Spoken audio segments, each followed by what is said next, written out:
സഹൃദയരെ, salute. രണ്ടാം വട്ടം ഞാൻ ട്രാൻസ്പോർട്ട് കമ്മീഷണറായിട്ട് പോകുമ്പോൾ വളരെയധികം മീറ്റിങ്ങുകളും ജോലി തിരക്കും ഉണ്ടായിരുന്ന ഒരു കാലഘട്ടമായിരുന്നു എന്ന് ഞാൻ നിങ്ങളോട് കഴിഞ്ഞ എപ്പിസോഡിൽ പറഞ്ഞിട്ടുണ്ടായിരുന്നു. ആ സമയത്താണ് ഇലക്ട്രിക് വെഹിക്കിൾസ് കൂടുതലായിട്ട് വന്നു തുടങ്ങിയത്. എന്താണ് ഇനി എന്ന ഒരു വലിയ സംശയം ഇപ്പോഴും നിലനിൽക്കുന്നുണ്ട്. ആ സമയത്ത് എനിക്ക് തോന്നുന്നു കേരളത്തിൽ ഒരു 1000-ഓളം EV മാത്രമേ രജിസ്റ്റർ ചെയ്തിട്ടുള്ളൂ. 2019 ആയപ്പോഴേക്കും. 23-24 ആയപ്പോഴേക്കും അത് 12 ലക്ഷം EV ആയി. ഇലക്ട്രിക് വെഹിക്കിൾസ് എന്ന് പറയുന്ന കോൺസെപ്റ്റ് ടെസ്ലയിൽ നിന്ന് തുടങ്ങിയതാണ്. 2015-14 കാലയളവില് നിങ്ങൾക്കറിയാലോ, ഇലോൺ മസ്ക്, അദ്ദേഹത്തിന്റെയാണ് ടെസ്ല എന്ന് പറയുന്ന കമ്പനിയും ഇലക്ട്രിക് കാറ് എന്ന ആശയം തുടങ്ങി വെച്ചതും അദ്ദേഹമാണ്. ക്ലൈമറ്റ് ചേഞ്ച് എന്ന് പറഞ്ഞൊരു വലിയ ഒരു ഭീതി നമ്മുടെയൊക്കെ മനസ്സിലുണ്ടായിരുന്ന സമയമാണല്ലോ. അതായത് പോളാർ ബെൽറ്റിലുള്ള ഐസ് മുഴുവൻ ഉരുകുന്നു, പോളാർ ബേഴ്സും പെൻഗ്വിനും ഒക്കെ ചത്തൊടുങ്ങുന്നു, ക്ലൈമറ്റ് വളരെയധികം ഫ്ലക്ച്വേറ്റ് ചെയ്യുന്നു. ചില സമയം തണുപ്പാണെങ്കിൽ കൂടുതൽ തണുപ്പ്, ചൂടാണെങ്കിൽ കൂടുതൽ ചൂട്, മഴ അകാലമായിട്ട് പെയ്യുന്നു, ഭയങ്കര വലിയ വേനൽ ഉണ്ടാകുന്നു. ക്ലൈമറ്റ് ചേഞ്ചിന്റെ കാരണമായി അവർ പറയുന്നത് കാർബൺ ഫുട് പ്രിന്റിംഗ് ആണ്. അതായത് ഭൂമിയിൽ ആവശ്യത്തിലധികം കാർബൺ അടിഞ്ഞു കൂടുന്നത് കൊണ്ടാണ് ഇതുപോലെയുള്ള ഒരു കാലാവസ്ഥാ വ്യതിയാനങ്ങളും മനുഷ്യർക്ക് സഹിക്കാൻ പറ്റാത്ത ആവാസ ചുറ്റുപാടും ഒക്കെ ഉണ്ടാകുന്നത്. അതായത് കല്ലുതുള്ളുന്ന പ്രകൃതി വരുന്നത് ഇതുപോലെയുള്ള കാർബൺ ഫുട് പ്രിന്റിംഗ് കൂടുമ്പോഴാണ് എന്ന് പറയുന്നു. എന്താണ് കാർബൺ ഫുട് പ്രിന്റിംഗ് എന്നല്ലേ? അത് ക്ലൈമറ്റ് ചേഞ്ച് എന്ന് പറയുന്നതും ഒരു വലിയ ഒരു ഫാൾസ് ആയിരുന്നു എന്ന് എനിക്ക് പലപ്പോഴും തോന്നാറുണ്ട്. ചുമ്മാ ആളുകളെ പേടിപ്പിക്കാൻ എന്തെങ്കിലും കാരണം വേണമല്ലോ. നൂറ്റാണ്ടുകളായിട്ട് കോടിക്കണക്കിന് വർഷമായിട്ട് ഭൂമിയിൽ മനുഷ്യർ താമസിക്കുന്നു. ആ മനുഷ്യർക്കുള്ള സകലതും പ്രകൃതി നൽകുന്നുണ്ട്. ഭൂമി നൽകുന്നു, കാറ്റ് നൽകുന്നു, വായു നൽകുന്നു, വെള്ളം നൽകുന്നു, എല്ലാം പ്രകൃതിയാണ് മനുഷ്യന് നൽകുന്നത്. അപ്പൊ ഇതുപോലുള്ള പ്രകൃതി ഒരിക്കലും മനുഷ്യനെ ചൂഷണം ചെയ്യില്ല, നൽകത്തേ ഉള്ളൂ. മനുഷ്യനാണ് പ്രകൃതിയെ പലപ്പോഴും ചൂഷണം ചെയ്യാൻ മുതിരുന്നത്. എങ്കിൽ പോലും അതൊക്കെ സഹിച്ചുകൊണ്ട് ഭൂമി ദേവിയോളം ക്ഷമ എന്നൊക്കെ നമ്മൾ പറയാറില്ലേ, അത്രയ്ക്ക് ക്ഷമിച്ചുകൊണ്ടാണ് ഭൂമി ദേവി ഒരു അമ്മയെ പോലെ മനുഷ്യരെ പരിപാലിക്കുന്നത്, മനുഷ്യരെ എല്ലാ ജീവജാലങ്ങളെയും. എന്നാൽ ഈ അടുത്ത കാലത്തായിട്ട് ക്ലൈമറ്റ് ചേഞ്ച് എന്ന് പറഞ്ഞ് വലിയ ഒരു പ്രഹസനം ഉണ്ടായി. ഒരു 10 വർഷം 12 വർഷമൊക്കെ ആയിട്ടുള്ളൂ. നമുക്കറിയാം, അവിടെ ഇവിടെ ഹൗ ഡെയർ യു എന്നൊക്കെ പറഞ്ഞ് കുറെ പിള്ളേരൊക്കെ നിലവിളിക്കാൻ തുടങ്ങി. അതിനൊക്കെ UN വലിയ പ്രാധാന്യം കൊടുത്തു. ഇപ്പൊ ക്ലൈമറ്റ് ചേഞ്ച് എന്ന് പറയുന്നതിന്റെ കോൺഫറൻസുകൾ വിദേശ രാജ്യങ്ങളിൽ വെച്ച് നടത്തപ്പെട്ടു.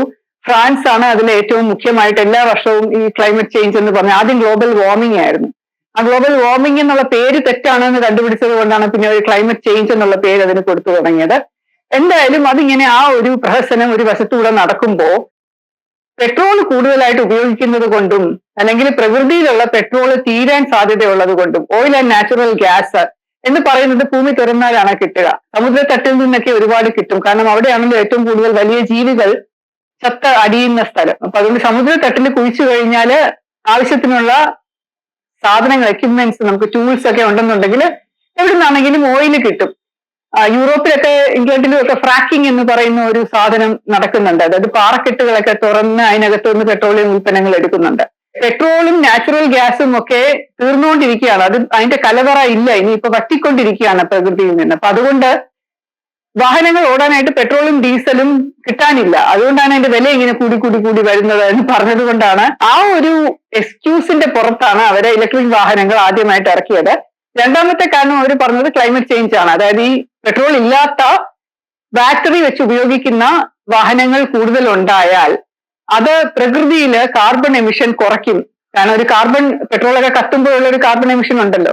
അപ്പൊ വാഹനങ്ങളിൽ പെട്രോൾ ഇല്ലാതെ ബാറ്ററി മാത്രമേ ഉള്ളൂ എന്നുണ്ടെങ്കിൽ കാർബൺ എമിഷൻ എന്നതുപോലെ കുറയുകയും ഇലക്ട്രിസിറ്റിയിൽ വാഹനം ഓടുകയും ചെയ്യും എന്നുള്ള ഒരു കണ്ടുപിടുത്തത്തിലാണ് ടെസ്ല ആദ്യമായിട്ട് ഇതുപോലെയുള്ള ഇലക്ട്രിക് വാഹനങ്ങളും ഹൈബ്രിഡ് വാഹനങ്ങളും ഒക്കെ നിരത്തിലിറക്കിയത്. ഇത് വളരെ പോപ്പുലർ ആയിരിക്കും. യൂറോപ്യൻ രാജ്യങ്ങളിൽ ഇലക്ട്രിസിറ്റി ഫ്രീ ആണ്.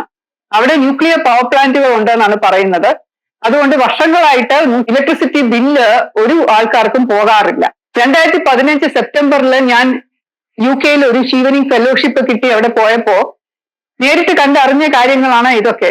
അവിടെ ഇലക്ട്രിസിറ്റി ബില്ല് വരാറില്ല എന്ന് അവിടുത്തെ വൈദ്യുതി ഓഫീസിലുള്ള ഒരു ആള് വന്ന് ക്ലാസ് എടുത്തു. അതുപോലെ ഓയിൽ കോർപ്പറേഷന്റെ ആൾക്കാർ വന്നിട്ട് വേറൊരു ക്ലാസ് എടുത്തു. ഫ്രാക്കിംഗ് എത്ര ഫലപ്രദമായിട്ട് ചെയ്യുന്നുണ്ട്, എവിടെ നിന്നൊക്കെ പെട്രോളിയം ഉൽപ്പന്നങ്ങൾ അവർ ഉൽപ്പാദിപ്പിക്കുന്നുണ്ട് എന്നൊക്കെ ഉള്ളതിന്റെ ഒരു ക്ലാസ് എടുത്തു. പല പല തരത്തിലുള്ള ക്ലാസ്സുകൾ എടുക്കുന്നതിന്റെ കൂട്ടത്തിൽ ഈ ഇലക്ട്രിക് വെഹിക്കിൾസിനെ പറ്റിയിട്ടും അവർ പറഞ്ഞു ഇപ്പൊ വളരെയധികം ചീപ്പായിട്ട് ഇലക്ട്രിക് വെഹിക്കിൾസ് കിട്ടുന്നുണ്ട് എന്ന്. ആ സമയത്ത് ഞാൻ പോയി ടെസ്ലയുടെ ഒരു വാഹനം കണ്ടു. ചുമപ്പ് നല്ലൊരു കാറാണ്, ഭയങ്കര ഭംഗിയുണ്ട്, വലിപ്പമായിട്ടാണ്.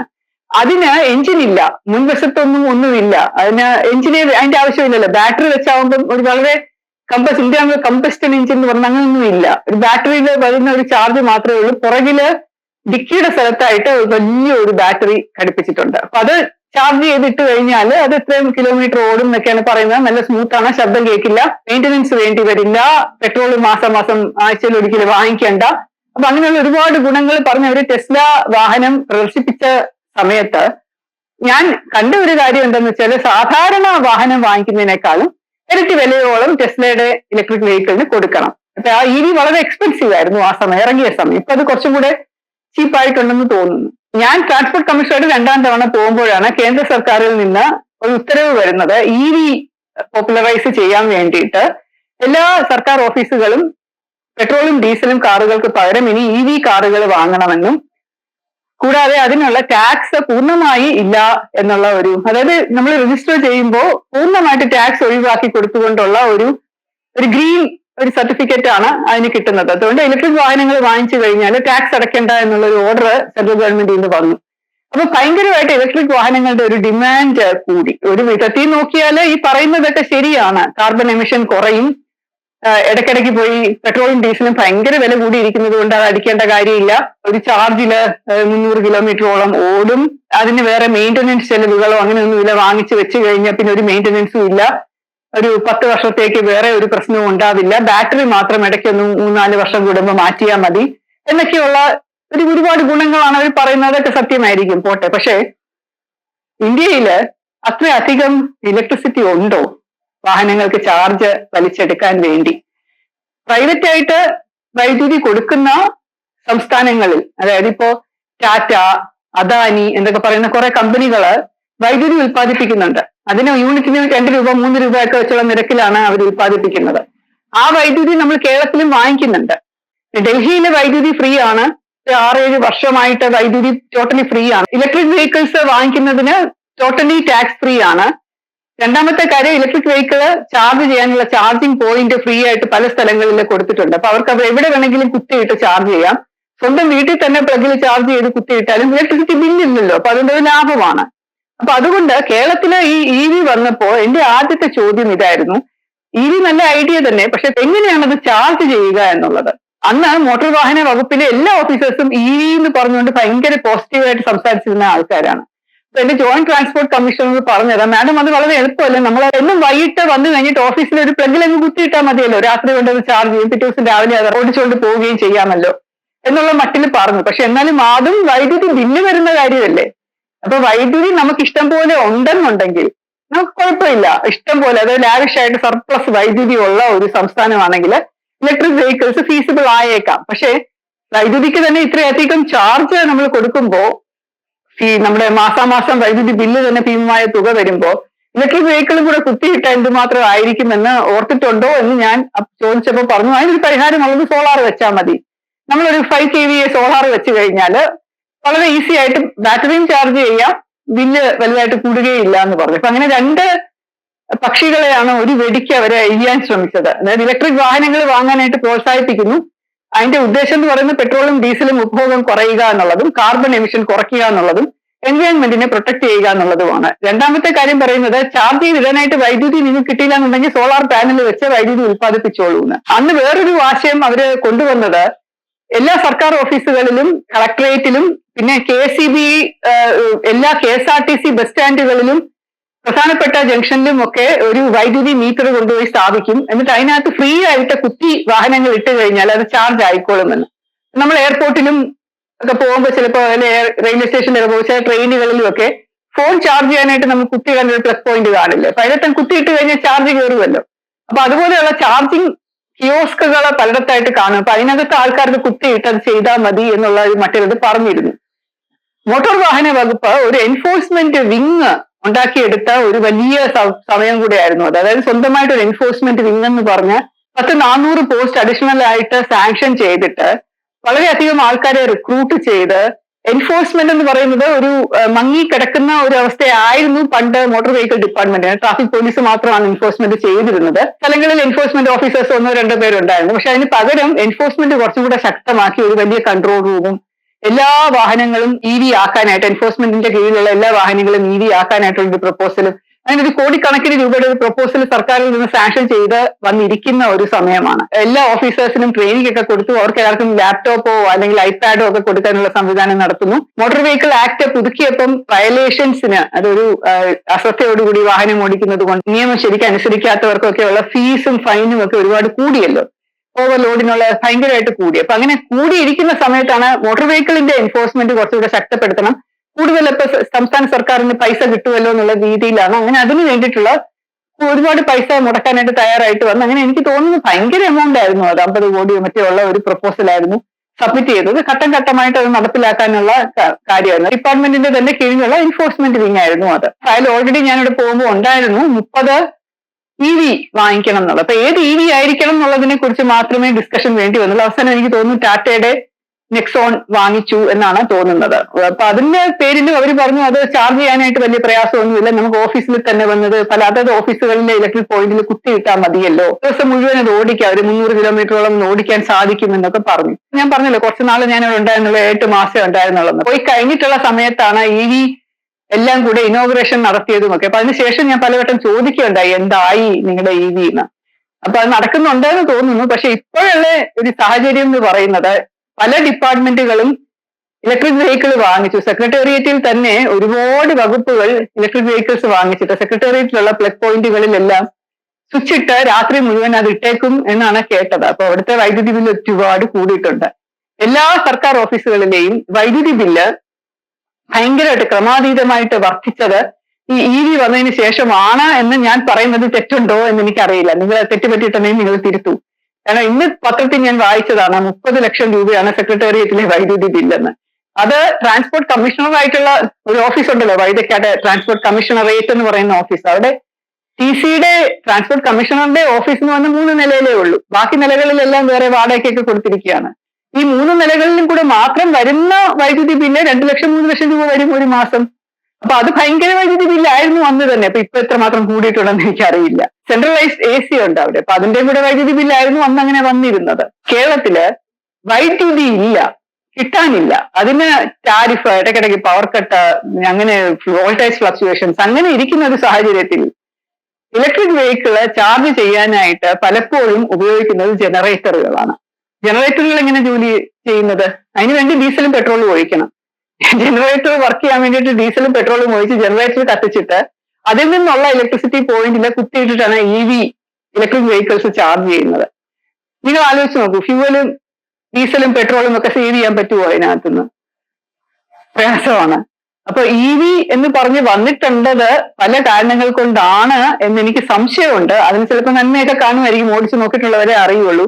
ശബ്ദമേ ഇല്ല എന്നുള്ളത് അറിയാം, കാരണം അത് ഓടിച്ചുകൊണ്ട് വരുമ്പോ പുറകിന്ന് വണ്ടി വന്ന് ഹോൺ അടിക്കുമ്പോഴായിരിക്കും നമ്മൾ അറിയുന്നെങ്കിൽ വണ്ടി പുറകിലുണ്ടെന്ന്. ഞാൻ അതിനകത്ത് ഇന്ന് യാത്രയും ചെയ്തിട്ടുണ്ട്. സ്മൂത്ത് ആയിട്ട് യാത്ര ചെയ്യാൻ പറ്റും, ഒരു പ്രശ്നവുമില്ല.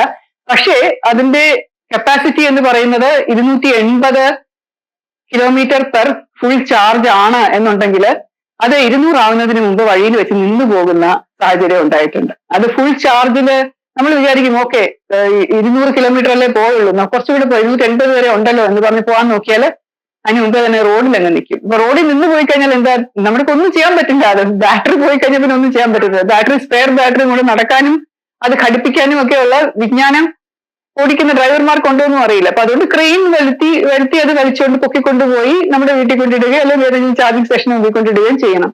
അപ്പൊ അങ്ങനെ ഒരുപാട് ബുദ്ധിമുട്ടുകൾ ആളുകളെ EV കൊണ്ട് അനുഭവിക്കുന്നതായിട്ട് എനിക്കറിയാം. ഇന്ത്യയില് അല്ലെങ്കിൽ കേരളത്തില് EV എന്ന് പറയുന്നത് അത്രമാത്രം നല്ലതാണ് എന്നൊരു ബോധ്യം എനിക്ക് ഇല്ലായിരുന്നത് കൊണ്ടാണ് റിട്ടയർ ചെയ്തപ്പോ ഒരു കാറ് വാങ്ങിക്കണമല്ലോ എന്ന് ഞങ്ങൾ തീരുമാനിച്ച് പെൻഷൻ കിട്ടിയ തുകയിട്ട് കാറ് വാങ്ങിയപ്പോ തീർച്ചയായിട്ടും EV വേണ്ട, എനിക്കൊരു ഡീസൽ വണ്ടി മതി എന്നൊരു തീരുമാനം എടുത്തത്. അതുപോലെ നടക്കാത്ത 2 കാര്യങ്ങളും കൂടെ ട്രാൻസ്പോർട്ട് ഡിപ്പാർട്ട്മെന്റിൽ ഉണ്ടായിരുന്നു. ഒന്ന്, ഒരു വാഹനങ്ങളുടെ രജിസ്ട്രേഷൻ നമ്പർ നവീകരിക്കുക എന്നുള്ളതായിരുന്നു. KL01, KL02 അല്ലെങ്കിൽ 2022 എന്നൊക്കെ പറയുന്ന ഓരോ RTO ഓഫീസുകളെ തിരിച്ചിട്ടുള്ള നമ്പറുകളാണല്ലോ ഇടുന്നത്. അപ്പൊ അതിന് പകരം എല്ലാ സംസ്ഥാനത്തിനും മൊത്തമായിട്ട് ഒരു നമ്പറും ഒരൊറ്റ ഒരു രജിസ്ട്രേഷൻ നമ്പർ പോലെ അക്കവും ലെറ്റേഴ്സും വെച്ചിട്ട് തുടങ്ങുന്ന ഒരു കാര്യം ഉണ്ടാക്കണം എന്നുള്ളൊരു ഒരു നിർദ്ദേശം വന്നിട്ട് നമ്മൾ അതിനുവേണ്ടി ഒരുപാട് മുന്നോട്ട് പോയി. അത് നടപ്പിലായില്ല. അപ്പൊ അത് ഇന്ത്യ മുഴുവൻ ഇതുപോലെയുള്ള ഒരു സമ്പ്രദായം വരും എന്നൊക്കെയുള്ള ഒരു ആശയമുണ്ടായിരുന്നു. രണ്ടാമത്തെ കാര്യം ഡ്രൈവിംഗ് ലൈസൻസിൽ നിന്ന് നവീകരണമായിരുന്നു. ഇപ്പോഴുള്ള ഡ്രൈവിംഗ് ലൈസൻസ് മാറ്റി ഫുള്ളി ഡിജിറ്റൽ ആയിട്ടുള്ള ഒരു നല്ല ഡ്രൈവിംഗ് ലൈസൻസ് ഉണ്ടാക്കാം എന്ന് പറഞ്ഞിട്ട് അതിനും ബുക്സ് ആൻഡ് പബ്ലിക്കേഷൻസിന്റെ MD-യുമായിട്ടൊക്കെ ചർച്ച നടത്തി, ഒരുപാട് ചർച്ച നടത്തി, ഇഷ്ടംപോലെ കാര്യങ്ങൾ നമ്മൾ ചെയ്തു. അതും എന്തുകൊണ്ടോ നടപ്പിലായില്ല.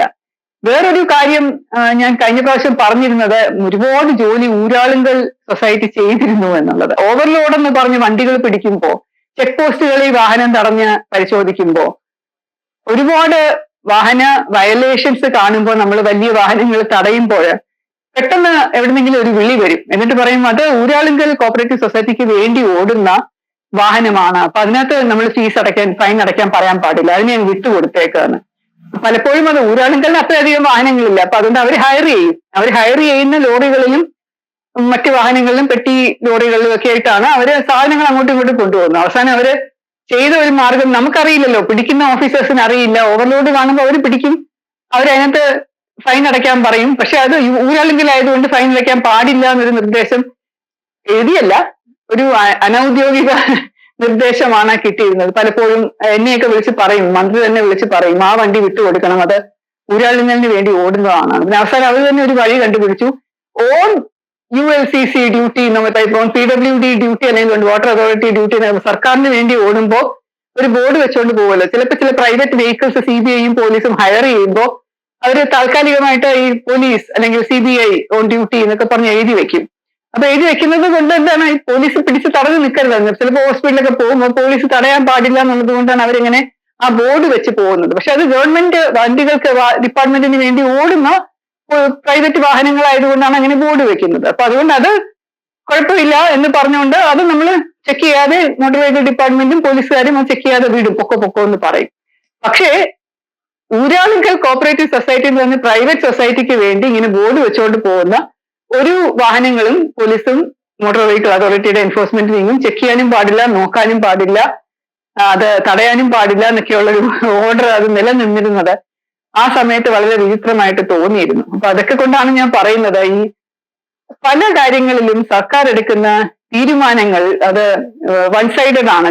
ചിലപ്പം പൊങ്ങി നിൽക്കും, ചിലപ്പോൾ താഴ്ന്നു നിൽക്കും, ഒരു യൂണിഫോം രീതിയിലല്ല. ഇക്വാലിറ്റി എന്ന് പറയുന്നത് നമ്മുടെ കോൺസ്റ്റിറ്റ്യൂഷനിൽ പറഞ്ഞിട്ടുണ്ടെങ്കിൽ പോലും അത് പലപ്പോഴും സർക്കാരിന്റെ ലെവലിൽ നിന്ന് ഇക്വാലിറ്റി എല്ലാ കാര്യത്തിലും അവർ വേണം എന്ന് പറയത്തുമില്ല. നിങ്ങൾ മറ്റേ ആൾക്ക് കുറച്ചും കൂടി കൂടുതൽ പ്രാധാന്യം കൊടുക്കണം, ഇയാൾക്ക് അത്രയും മതി എന്നൊക്കെയുള്ള ഒരു ഇനിക്വാലിറ്റി പ്രോത്സാഹിപ്പിക്കുകയും ചെയ്യുന്ന ഒരു സാഹചര്യം നിലനിൽക്കുന്നത് വളരെ കഷ്ടമായിട്ട് തോന്നിയിട്ടുണ്ട്.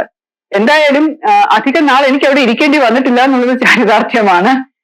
നേരത്തെ ഞാൻ പറഞ്ഞതുപോലെ തന്നെ എനിക്കൊട്ടും ഇഷ്ടമില്ലാതെ താല്പര്യമില്ലാതെ ജോലി ചെയ്തതാണ്. തീർച്ചയായിട്ടും ഫ്രസ്ട്രേറ്റഡ് ആയിരുന്നു ഞാൻ. പക്ഷെ ആ ഫ്രസ്ട്രേഷൻ ഒക്കെ അതിജീവിച്ചുകൊണ്ടാണ് ഞാൻ തുടക്കം മുതൽ, അത് ആദ്യം തൊട്ട് ഇതുപോലെ ഒരു 30 വർഷമായിട്ട് പലതരത്തിലുള്ള കാര്യങ്ങൾ കാണുമ്പോഴും പലതരത്തിലുള്ള ഇതൊക്കെയാണോ സംവിധാനം, ഇതാണോ സാമൂഹ്യ നീതി എന്നൊക്കെയുള്ളൊരു ചോദ്യം വരുമ്പോൾ എനിക്ക് വളരെയധികം ബുദ്ധിമുട്ട് തോന്നാറുണ്ട്. ഒരു ഫ്രസ്ട്രേഷൻ വരും, ഇതിനാണോ ഞാൻ കഷ്ടപ്പെട്ട് പഠിച്ച് IPS എടുത്തത് എന്നൊക്കെയുള്ള തോന്നൽ വരാറുണ്ട്.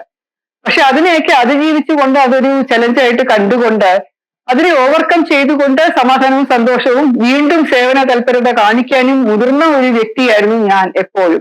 അതുകൊണ്ട് ഇതും അതുപോലെ ഉള്ളൂ. ഞാൻ ഒരിക്കലും ജോലിയിൽ നിന്ന് മാറി നിന്നിട്ടില്ല. ചെയ്യാനുള്ള ജോലിയൊക്കെ സമയക്രമമായിട്ട് ചെയ്തു തീർത്തു എന്നതിലൊരു വലിയ ചാരിതാർത്ഥ്യമുണ്ട്.